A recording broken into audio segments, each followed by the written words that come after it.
Wengane zawethu impela sibona lapha na amaciko kaMaskandi ke ezobe ke shiyelana ke inkundla nomrapper odumile waphesheya eMelika uRick Ross.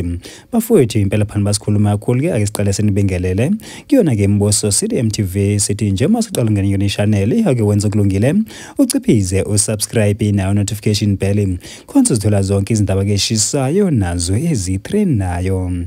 Hayi ke wengane zawethu impela sibona lapha na amaciko kaMaskandi ke ezobe eshiyelana ke inkundla nomrapper odumile waphesheya eMelika uRick Ross.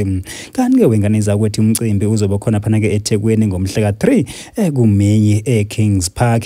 Kanti ke wengane zakwethu impela wona ke lamaciko ke uyena ke uKhuzani ke Indlamlenze Mpongose sibaleke phana ke unto encane kuzoba khona ke umzukulu naye ke uGatsheni phana ke emcimbini ke owaziwa ke ngeDurban ke Music Festival. Kanti ke wengane zawethu impela kona ke lo mcimbi ke amaciko azobe khona ke azobe ke perform ke ulive edlala bukhoma insimbi zishaya bukhoma.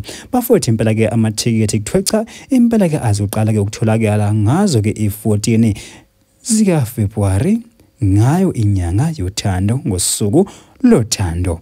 Hayi ke bafowethu impela ke zinjalo ke izindaba ke bese niphelele zona phana kumaciko kaMaskandi ezobe ekhona phana kona ke lo mcimbi ke edidelana inkundla naye ke umrapper ke waphesheya eMelika uRick Ross.